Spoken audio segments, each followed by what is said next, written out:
What is going on, Sourdough Squad?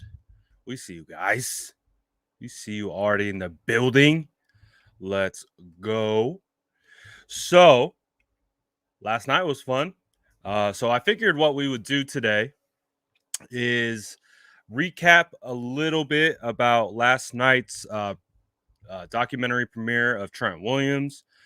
Talk about the experience, talk about the documentary in itself, Trent's story, and then we will talk about some 49ers, whatever we want to talk about. I'll let you guys drive the bus here at the end when we get to it. What's up, Mr. Josiah? Gina wants to know where we can watch the documentary. So I can drop a link. If you go to, I think it's the Silverback Doc on Instagram, they have a link. But I'll also drop a link here so you can watch it. I believe you can rent it or buy it right away. So let me get that up for you guys, and we can talk about some of the premiere, and I'll give you an opportunity to find it and where to watch it. And you guys can watch it right away, from my understanding. Don't worry, I'll get it up. What's going on, everybody? Let's go. We see you guys. We see the Sourdough Squad in the chat. All right, so what a night last night was, man. What a night it was. What's good, Hunter? I sat next to Hunter. And his pops right there throughout the whole thing. That was hella fun. Hunter had the clean ass chain. We see you with the chain, Hunt. We see you, my guy. Appreciate you coming up and saying what's up to me, Hunter, for sure. He made his own documentary. And it was a great story. Like, it's a phenomenal story. We understand, again, part of the premise of the story of Trent Williams was, his rise, and then kind of it all seemingly coming crashing down all on him, like in the blink of an eye, when he found out that he had an extremely rare form of cancer, or like it's a tumor, essentially, but is a really, really rare form. God, the name, I haven't heard about it too often. I should look it up and we'll get to it. But it's really cool because with the documentary, also what Trent is doing is bringing an awareness to this type of cancer. It has a big effect on children as well. So I think it's sarcoma. I believe it was. It just came to me. I believe it was sarcoma is the name of the type of cancer that he had. And what's really cool about it is that he is now a spokesperson and someone who is fighting that fight to bring awareness to we know cancer affects a lot of people's lives. It's affected my life. I'm sure it's affected some of the listeners as well. So just bringing an awareness and all that kind of stuff is awesome. And we'll get to all of it, but just starting out, man, it was crazy. It was crazy. Because, I got there early. I got there. Here, let me get you the link now so we can get that squared away. So hold on. Silverback Doc. It's called the Silverback Documentary.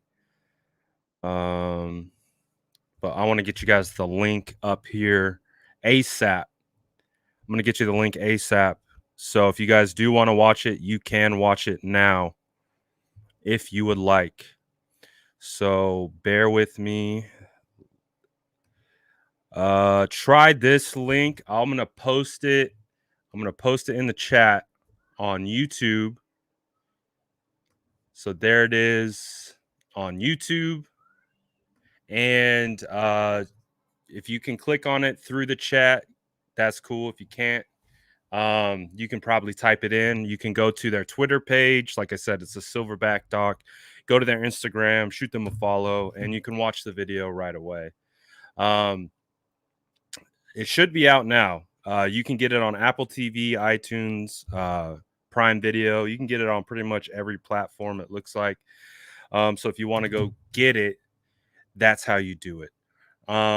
So again, it was just a cool experience because got there early. I was in work mode, so I was in the content zone. I was just trying to get content, doing all that kind of stuff. But just sitting there, like you had to walk up some stairs to this private viewing area. They had like a DJ, they had this big like silverback sign. Um, and so the way everyone entered, they had to come up this escalator up to this red carpet, and we took a bunch of photos, and then everyone kind of mingled and did all that kind of stuff. Perfect. Link works. Beautiful. It was just cool, man. Like it's cool. Here comes Jermichael Hasty. Here comes Brunskill. Here comes McGlinchey. The entire offensive line was there. Trey Lance was there. Nate Sudfeld was there. Trent Sherfield, Sanu, Josh Norman was there. A good amount of players were there, and it was pretty cool to just be like in that experience. To be able to like be in the same room like with all these people that we talk about on a week in and week out basis. So it was a great experience. It really was. I'll try to give you guys a little snapshot in. I wanted to show you guys. So this was one of the coolest moments from it. If I can get it pulled up here, was when Trent Williams showed up. Because when Trent showed up, all the O linemen got in a big ass line and greeted the guy and said what's up to him. And it was pretty cool. It was pretty cool. And so kind of being there, just being able to watch this stuff, like seeing Trent Williams standing right there, like this is my video, just seeing all the boys say what's up to Trent. Like it was just a surreal moment, man. It was just a surreal moment to see all the boys saying what's up. It was a really cool experience. To be out there and to see all these boys. Like there's Dan. Look at Alfredo, man. Alfredo's a monster. He makes Trent look tiny. What the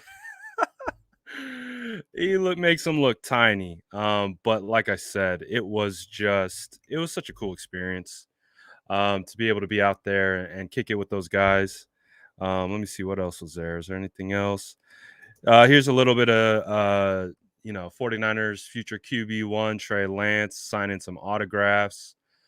So they had this table set out after the movie, and they just had people signing some autographs and doing all that kind of stuff. So it was a pretty cool experience. Again, just getting to see all the boys out there, show love for Trent and the situation that he's been through. I mean, can we talk about the drip real quick? I'm going to talk about the story a little bit, but can we talk about the drip from this man? Can you go large, please? Thank you. Can we talk about the drip? This drip is like, this dude is an offensive lineman. This dude is an offensive lineman. Offensive linemen don't show up with this much drip. It just doesn't happen. Like, it is so rare to see an O lineman. Again, these boys are down and dirty. Like they're trench dogs. They're used to getting their nose dirty, and all that kind of stuff. But it was really cool to see Trent and the swag that he had. But it also played into a lot of his story. Something that he really he enjoys looking good. He talked about it. His family talked about it. And he takes pride in that. And what was crazy, though, is when you actually start getting into the story and getting into the cancer that he had to deal with and what they had to do, bro, zero cap. Like, they showed a picture of how they had to go in and remove the cancerous tumor that was right here. If you see, he's got a scar here. Literally the hole that they showed was probably about that big. It took up at least maybe half the size, and his whole skull's like it was insane. It was insane. Um, like the type of work that they had to do on him to be able to have the successful surgery that they did have.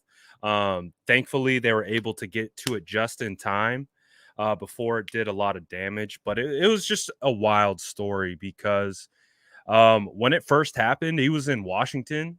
He was in Washington, playing for the football team.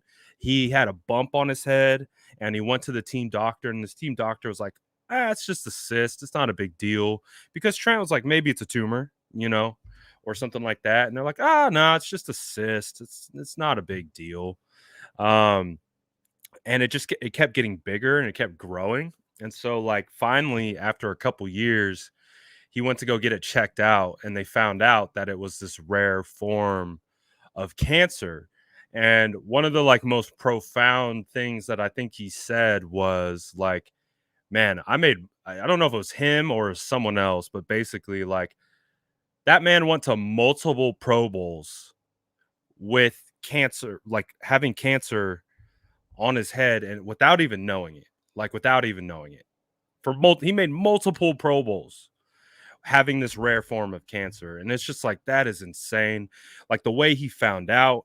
You guys can watch it. You should watch it. It was, you know, the story's great. What he went through to be able to get to where he was, then be the dominant factor that he's been in this league for so long, and then to like get stopped dead in your tracks with something like cancer. Um, is just crazy. It's just crazy. And I think one of the reasons why we see Trent Williams today performing at this insanely high level, like he is putting in the best um individual performance that we've seen from an offensive lineman ever. It's just what it is. And after you get through and you watch the documentary, it starts to make a lot of sense of why like he was already good. Like he was already considered the best tackle in the NFL, when he was in Washington. But he's playing at a completely different level than even what he was doing before.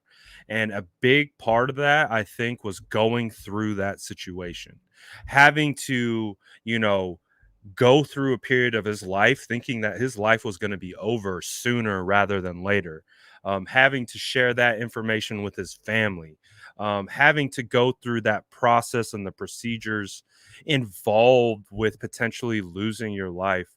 It was crazy. And it was a perspective that I think, he's really taken on. Um, and it was something that like I tried to play with. And it was like play every play like it was your last play. Like, hey, I'm gonna go out this play right in front of me. It could all end right after this. And I tried to play with that mentality because more so to enjoy the moment, enjoy the process, enjoy, the small things along the way. And with Trent, he took that to a completely different level because he stared death in the face. Um, and he had to hit it head on. And as a result, like he's become this entrepreneur. He's really been focused on helping the under deserved, or people who have been struggling in his community in Houston.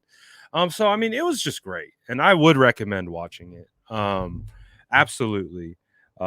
Trent Williams' story has been phenomenal. It really was, and they relived uh they relived some of this. They relived some of the Trent Williams signing, which was one of the greatest days in Page history. One of the greatest days. Um, because they did a part on it. They did a part on it with Danielle Rossini, I believe is her name. Um, they had a segment where she was talking about how she broke the story, which she did. She had the official story first, but I'll never forget that because he posted everything through Instagram on his story, and your boy was the first to get it on the timeline out of anyone. So that was just a crazy day because we got it on the timeline first, and then we did a live from I think 2 a.m. to 4 a.m. on Instagram. Um, just hyped out of our minds about the Trent Williams signing. And then we found out during that live in the middle of the night at like 3 a.m. that the 49ers were getting Alex Mack. So it was just a lot of fun. I got to kind of relive that experience a little bit. But overall, it was great insight. It was just great insight into Trent Williams, who he is, and why he's performing at this level. Like, and why it's no surprise, and why none of us like should be like, oh yeah, like this is crazy what he's doing. It's like this dude works out and does insane workouts at like 3:30 in the morning. Like he's like, yeah, well, I figured when everyone's sleeping, I can get some more work in. I'm just like, and so like he just doesn't take anything for granted. Obviously, when you go through things like that, right? Life's all about perspective, and doing stuff like that. So it was very inspiring. His story is very inspiring, of just the type of mentality um, that we should all live our lives with, right? Just like, man, we get so focused on like where we're going and like what we're trying to do and accomplish that maybe every once in a while just stop, smell the roses, appreciate the process, appreciate the journey along the way.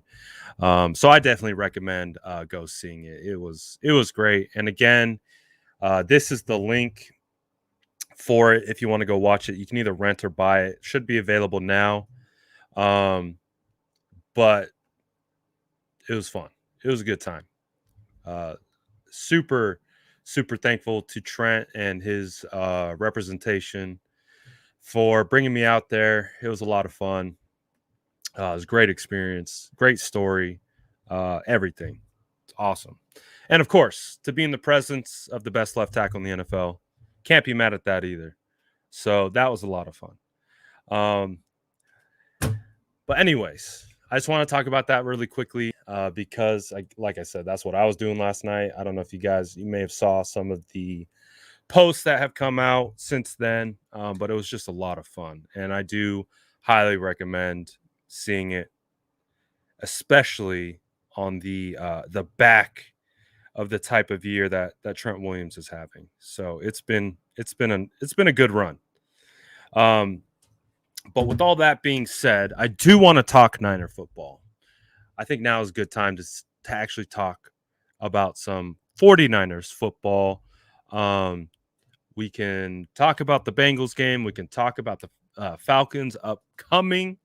Whatever you guys want to talk about. If you want to drop any comments, questions in the chat, we'll take those as well. Kind of a just laid back live today. Nothing too crazy. Just checking in, saying what's up. Wanted to talk about the Trent Williams doc and all that kind of stuff. It's a cool experience. But transitioning to 49ers and everything that's coming down the line, something minor, but I thought was interesting. The 49ers worked out 3 tackles today. And I found that interesting. I found that to be a bit interesting because obviously since McGlinchey has been out. Oh, by the way, we saw McGlinchey. He was walking okay. I think he normally has crutches, but he didn't have the crutches out today or last night. He had a little hitch in his step, but overall, I was pretty impressed to see the man walking around with no crutches. So it's good to see Mike moving around, looking good, looking lean, looking like a big hunk of meat. No pause. So it's good to see Mike out there. But I thought it was interesting. The 49ers have worked out 3 tackles today. Typically, when they go hard on a position like that with tryouts or workouts, it typically means like either you know they have concerns with depth at that position. So it'll be interesting to see if they add someone to the practice squad um, from that situation. But that dropped today, so we'll see. We'll see what happens from that. No one of particular note that I'm aware of from that group of the workouts, but overall, pretty solid. What's good, Debbie? No problem, Zomb. Hope you guys have an opportunity to go watch because it was a lot of fun. Um, let's see. So I'm excited for the game coming up here this week because typically we spend a lot of time. We worked out, yeah, we worked out one DB.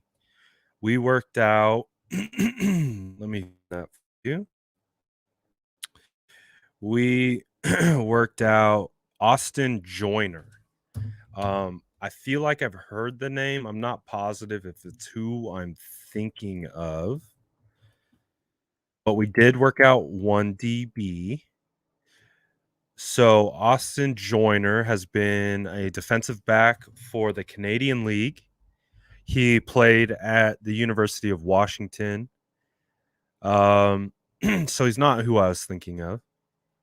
But we did work out a defensive back. So Austin Joyner has been in the works, or at least at our facility for a workout. So we'll see if anything comes of that. But that's it for the workouts. What's good, Al? So one of the things, though, again, kind of what I was talking about with the Falcons, just excited, man. Just excited to make up for that 2019 game. I don't know if you guys remember that game. That was the one where Julio Jones scored on the final play, I believe it was, and just got the ball across the plane to beat us there at the end. That was that 2019 year. Um, it was in the middle of one of the toughest stretches that we had ever played, and it was the definition of a trap game. The definition of a trap game. Uh, um, and that's what they talked about it as. They talked about like the week of practice leading up to that game because we had mentioned it, I think, on the last episode of the 3-game stretch that they had leading up to the Falcons game, and just how like it was like such a roller coaster that it feels like when the Falcons came into town, who weren't performing at the highest level, they kind of let their hair down a little bit because if you remember, the 49ers they had lost in overtime to Seattle 27-24. Then the next week they beat the Cardinals 36-26. Then they beat the Packers 37-8. Then they lost to the Ravens 20-17. And then they had the insane Saints game that they won 48-46. And then they came home and then they got the Falcons. And the Falcons weren't anything special at that time. Their record on the year is 5-9. And it was just a situation. It was at home. It was one of those sloppy games that we've seen where the energy wasn't really there. There's a lot of mistakes, things like that, and just you know, wasn't the best effort. And they had talked about that being a trap game. They talked about the energy being kind of low throughout the week, and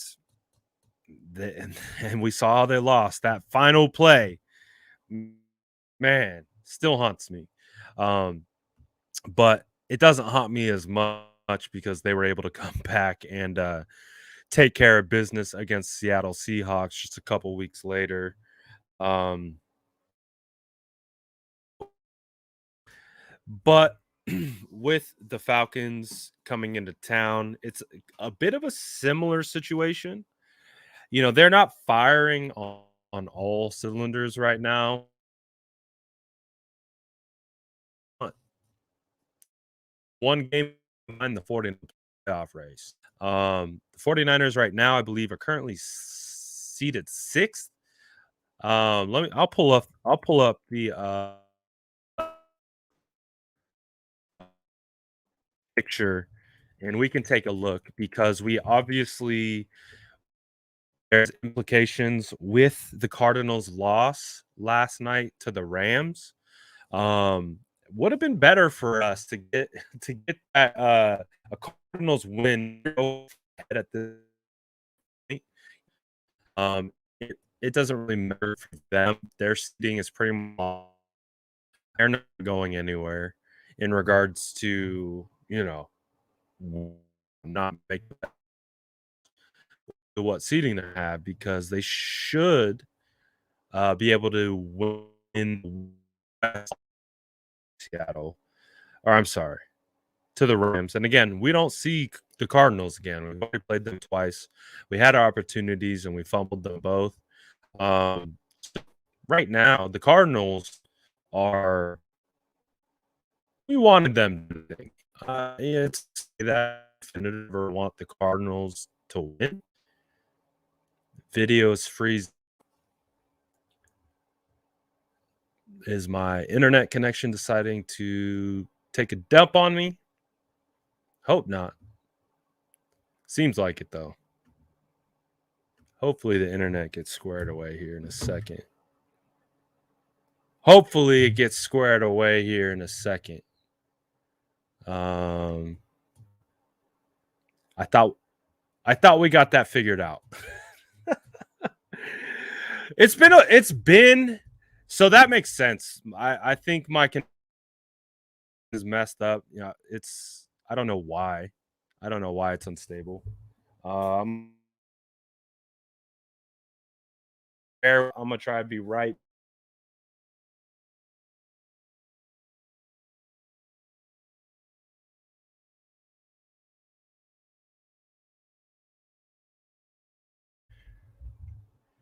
Am I back? Oh, oh, I thought man, it makes sense. I've probably been lagging this whole time. Is that better? I think that could have done the trick. You guys help me out. Is it a little better now? Hopefully. Hopefully it is. Um yes, that's better. Okay. Good to know. I had to so I've got to throw my Wi-Fi. My Wi-Fi is my modem's not very far away, but it's far enough that I can't hardwire. So I have to have another device to throw to. So I just reset that. So hopefully we're good. But that probably makes sense. Has it been laggy this entire time I've been talking? It's happening everywhere, just not me. Okay. Um, we're sensitive to Wi-Fi issues. We were running off McDonald's Wi-Fi for quite some time, so we thought we got it figured out. So, well, it looks like we're good. So that's awesome. I don't know what the hell I was talking about. Um, at this point, so if you guys want to contribute, shoot me a question. Shoot me a question. Get me back on the right track. Shout out the Wi-Fi issues. Hopefully, it's back on track. Um, but just hopeful that the 49ers again. Oh, I was looking for the playoff picture. That's what I was looking for. Squirrel. Wi-Fi squirrel. Big Wi-Fi squirrel. All right. Let's look at the playoff picture again, just to be able to properly preface. Oh yeah, Sean. I'm hyped too. I'm still hyped. Okay, internet's bad everywhere, not just me. Okay, I'll take it. I'll take it. All right, let's look at the playoff picture. And again, why we can't take the Falcons lightly at all. We talked about it a little bit yesterday. But now we can see the Rams have 2 games on us, right? Now with that win against the Arizona Cardinals, Cardinals actually dropped to the 3rd seed based on the loss yesterday. Rams are still in the 5th spot. We're still in the 6th spot. But the unfortunate matter is that with that win, it might be harder to jump the Rams than we anticipated. But again, we still got the Rams on week 18. So the hope is that we keep winning games. And if there is a potential to jump the Rams, then hell yeah, let's do it. Um, if there's any way to get out of the wild card hole, that would be great. So something to monitor. But again, why we can't take the Falcons lightly is because look at where they are. They're in the 10th hole, but they're only 1 game behind. They're only 1 game behind at 6-7. So we're 7-6. Let's say the Falcons beat us. That means we have the same record, but they have the tiebreaker over us. So then if we lose to the Falcons, we might actually pop out of this, maybe to the 7th seed, depending on these other games and how they play out. Because I think we got the tiebreaker over the Eagles. We got the tiebreaker over the Vikings. Washington, we don't have the tiebreaker on. So there's an opportunity for the Falcons to make our path to the playoffs harder. It's already been hard enough as it is. So the hope is that this team shows up. The hope is that this team shows up and does not sleepwalk through this game. Again, the 49ers have been hit or miss at home this year. They fell to Green Bay, fell to Seattle, the Colts, Cardinals at home. They did get the win on the Monday night game against the LA Rams, but being 1-4 at home on the year isn't the best. So great opportunity now to kind of, again, continue to try and stack positive momentum in our direction and take care of these guys. But it's also, we have to remember, they run a lot of the same things that Kyle runs or did for a decent amount of time. So they know inside that building philosophically what the 49ers are trying to accomplish. So I think we're going to get a good showing from them. I think they're going to play us well. I think with Matt Ryan, they're hurt. They're down weapons. They don't have Julio Jones anymore. They don't have Austin Hooper anymore. They don't even have what's his name? Ridley. They don't even have Calvin Ridley. However, Cordell Patterson has been actually pretty damn good for them. Cordell Patterson has been a offensive weapon along the same lines that Deebo Samuel has been an offensive weapon. So Cordell Patterson is doing it all. He's doing it on the ground. He's doing it through the air.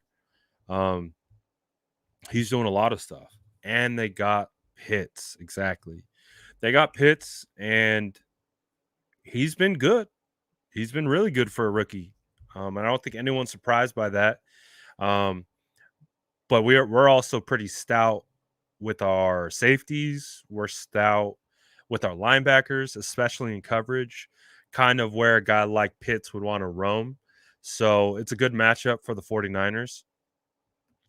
So I think from a talent standpoint, again, the 49ers are on paper the better team, but we understand you throw the paper out the window when the kickoff starts because it's about playing the game, who's ready to go, and we know any given Sunday, any team could come out and win.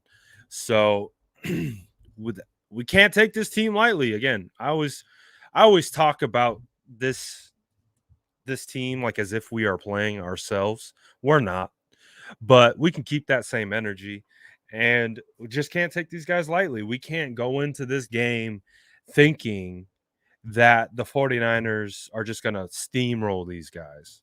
We really can't. We really can't at all. Aziz Al-Shair, we had great news drop on the show yesterday. Was he is day to day with an I believe it was a sprained elbow. Um so the fact that he's day to day, I mean, huge. Huge. I was scared. I was terrified. I saw some rumors floating around about like some ruptured elbow. I think Pro Football Doc, who does a lot of that kind of stuff, he put out like a potential, like he will put together articles or little snippets based on injuries that happen in games, based on the history of the player, what the injury could or look like, and kind of give a in real time hypothesis of what he thought it could be. And I'm not gonna lie, it scared the crap out of me, because he's like, oh, because we already know Aziz wears the big brace on the elbow. And the way he fell didn't look like he fell like incredibly hard. So I just thought it was going to be a situation where, like, oh, I'm if I see a non-contact or a light contact injury, I'm instantly like, you would think it would be the opposite. You'd think like you see a massive hit and you're like, oh, something's, and someone's hurt. You're like, oh, he's for sure tore something. It's the non-contact injuries. It's the non-contact injuries that are the scariest, in my opinion. So I think he went to go get a tackle, kind of fell on his arm awkwardly. So the hope is he's going to be back. Sounds like Fred Warner should be good to go. Um, so Fred Warner, Aziz Al-Shair combined together.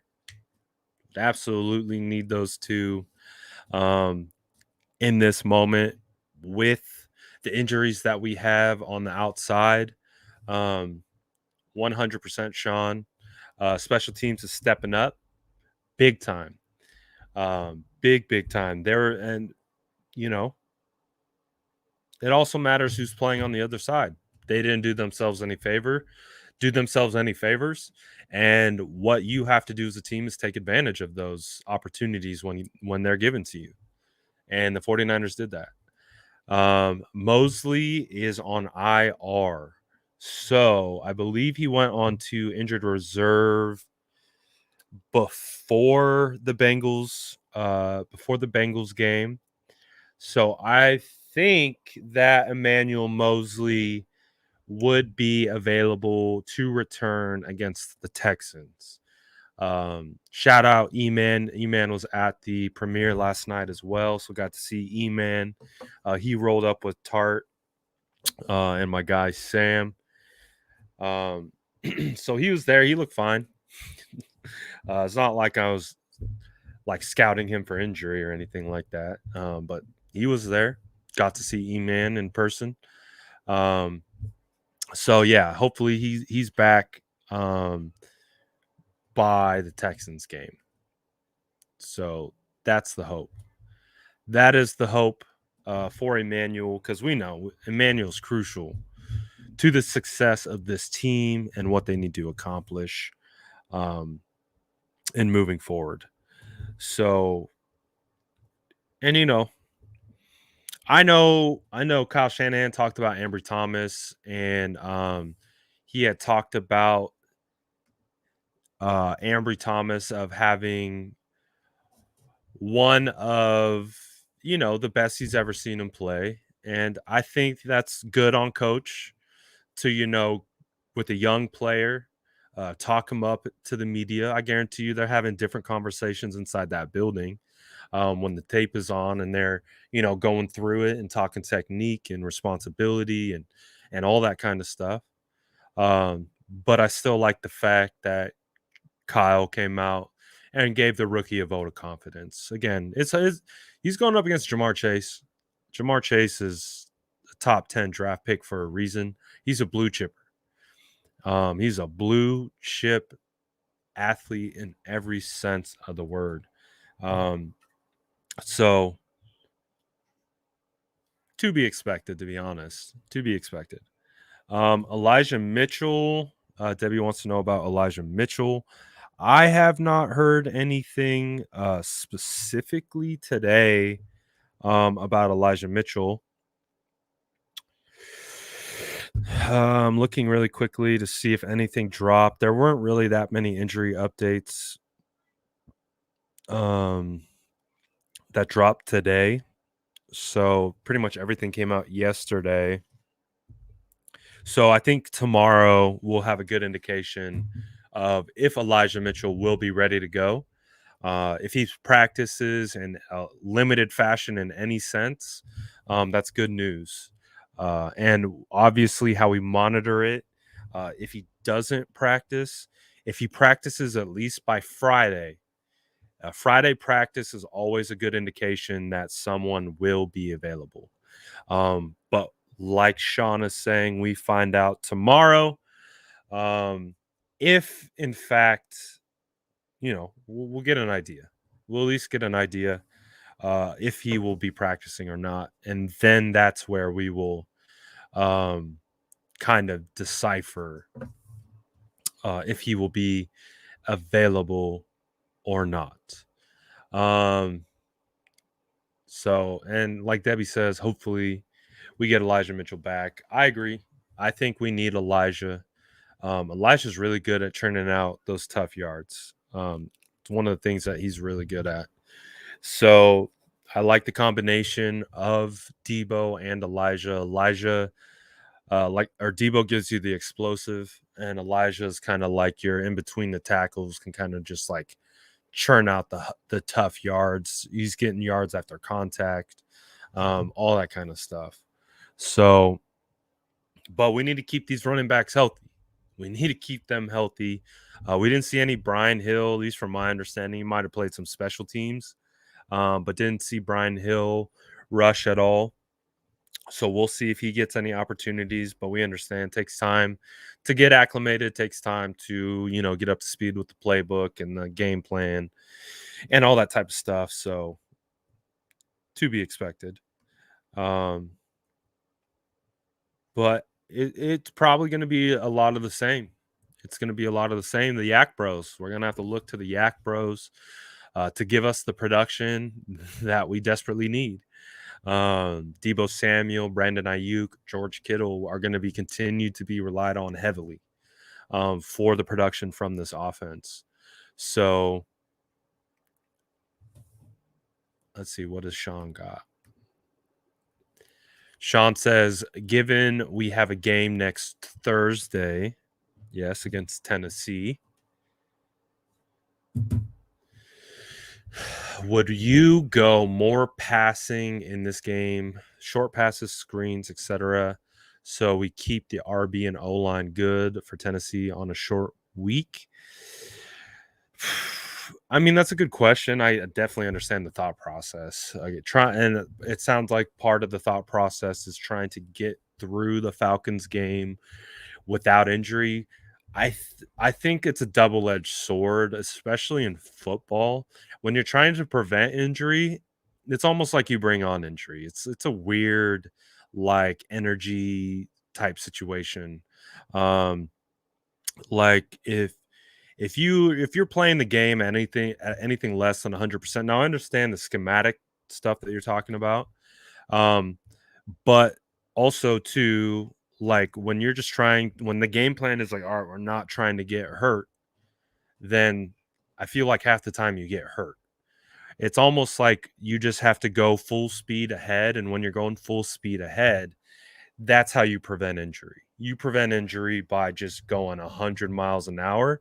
And I know that sounds kind of reverse, but ask any football player. Any person's going 50% in a game where everyone else is going 100%, you're asking to get hurt really bad. And so a big part, it's a part of the same kind of conversation about running quarterbacks. A lot of people are like, oh, well, running quarterbacks, they get hurt more. They're going to get hit more, this, that, and the other thing. And some running quarterbacks will tell you, like, I would much rather be out running and moving and, uh, you know, taking my own fate into my own hands. Um, so I hear what you're saying, Sean. So, but just an example, like, quarterbacks feel like they're more in danger standing in the pocket than actually being out and running and being able to hit the turf if they wanted to. So in regards to the game plan, I would like to see the run game get going. The run game did not get up to speed against the Bengals. Um, I think what I would really like to see is, because of the particular type of outside schemes that we've been running, a lot more gap schemes and stuff like that. And it feels like some defenses are cluing in on it a little bit. So wondering what the counters are off of that and how we counter. Again, one of the things that makes um, Kyle Shanahan so good at what he does is he's been really good at setting teams up to think they're going to do one thing and then counter to another. So I think part of the struggle with getting the run game going, obviously not having a consistent running back um, in there to, again, just get the reps and continue to build continuity. Again, Mitchell's been in and out this year. Jeff Wilson has been in and out this year. Jermichael Hasty has been in and out this year. Trey Sermon has been in and out this year. It's been really hard. It's been really hard to get continuity at the running back position this year. And obviously we understand they want to run the ball. They want to run the football. So, and I think a big part of this, we threw more up 14 points when we would normally run. I think a big part of that is because we couldn't run. So they had to manufacture passes to be like an extension of the run game, if that makes sense. So they were running a lot of stuff where it appeared to be run, looked like a zone right, and you get Kittle like executing his zone right footwork, and then all of a sudden he just cuts back against the grain, and they run a play action boot. Jimmy rolls out to his right or his left and just finds Kittle. Boom. It's like almost like a manufactured. It's like a run, essentially. Like it's built off the backbone of a run concept, but because they're having a hard time running it, they were just kind of going back to passing it. So I think that was just a function of the defense and how the defense was kind of stifling the 49ers run game at that point. And when that happens, when we start passing more, it puts more opportunity for pressures on our quarterback, things like that. So it's imperative that we run the football. And if we can't run the football, short to intermediate plays, kind of like Sean was talking about, is absolutely in play. I think they should still try to get the run game going, whether it's Jeff Wilson, whether it's Elijah Mitchell, because they just need it. They need the practice. This isn't a well-oiled machine in regards to running the football yet. They are at times. They are with certain matchups. They are based on certain personnel that they faced. But like the Bengals, they had good defensive line. They had a really good defensive line. DJ Reader, Trey Hendrickson, luckily for them, he went down. But they had Hubbard's pretty good. So they had a good defensive line. And when we've seen too, go back to the Green Bay game. Go back, what's his name? man, why am I blanking on his name? The defensive tackle for the Green Bay Packers. He made it tough on us on the interior. When you have stout defensive and tackles and nose tackles, and you're trying to run gap scheme, makes it hard. Makes it because you can't get penetration. You cannot get penetration on any type of gap schemes, because the second there's penetration, the play's dead. So that's why it's a little bit different with zone. Zone, you have more flexibility with penetration because the running back has a lot of freedom to pick and choose where they want to go. Gap schemes, it's a spot you're going there, and we have to go there. And if we don't get the blocks, it's a busted play. Um, I'm trying to think of the interior defensive tackle for Green Bay. Man, I remember studying that tape and coming away with a huge amount of respect for him. He's a captain. I don't know why I'm blanking on his name. He's one. I just remember watching that game and being like, he's one of the better defensive tackles in the league, with how he performed. So we've seen that. We've seen that trend. When there is a stout nose tackle, kind of in the middle of that offensive line, and sometimes we're trying to do some gap schemey type stuff. We haven't seen it translate exactly like we wanted it. It's not Preston Smith. It's I'm looking it up because it's bugging the crap out of me. It's bugging the crap out of me. I gotta look it up. And when I see it, it's gonna be like, duh. Kenny Clark. That's exactly duh. Exactly. Duh. Kenny Clark. Kenny Clark was phenomenal. Tons of respect for Kenny Clark, and his presence on the interior of that Green Bay defense. So like we saw, DJ Reader, you throw DJ Reader in there, makes it harder. It makes it harder when, and again, we talk about the importance of Javon Kinlaw, those kinds of things. It's the same concept the other way. It's harder to run certain types of run plays when they have very, very stout interior defensive tackles. So with the Falcons, I believe they still have Grady Jarrett. So that is going to be something to watch, in regards to the interior and how they work that out. Because from my understanding, yeah, Grady Jarrett's there. They run a 4-3, so it's going to give them a little bit different looks. But overall, they match up pretty well. They match up pretty well. But with the Bengals, they did a good job. They did a good job of kind of trying to create lots of penetration up the middle and just kind of stop and stymie the 49ers from running, because honestly, that's kind of like if I was a defensive coordinator, that's what my number one goal would be. My number one goal would be to neutralize the run game when facing the 49ers. And if we neutralize the run game, big part of that is if we can create penetration up the middle instantaneously, we can create a lot of disruption. Now, that doesn't mean that the 49ers can't hit them on the edges, but if you can do both, you get interior penetration and maintain your edge integrity, it's hard to run on that. So we'll see. We'll see what happens.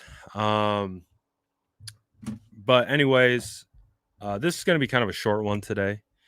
I guess we had a bunch of internet problems at the beginning.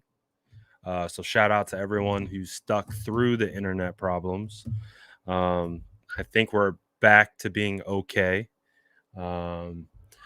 Like I said, if you came on late and you do want to check out the Trent Williams documentary, I would absolutely suggest go taking a look at it. I just dropped it in the chat for the link. It's available now if you want to watch it. Like I said, just great insight on Trent. Um, we probably going to do film breakdown, but I'm kind of behind the eight ball based on kind of what was going on yesterday and all that kind of stuff. Um, what's up, man? Um, so this was more of just kind of hop on, say what's up, talk about the documentary a little bit, kind of talk a little bit Niners, and then we'll get back into scheduled programming per usual. I think tomorrow is Wednesday, so we should have Jason Aponte on for our State of the Franchise episode per every Wednesday. Should have Jordan Elliott on here, maybe Thursday. We'll figure it out. But thank you guys for always tuning in, watching, hanging out, and doing all that good stuff. I will see you guys on the other side. You guys have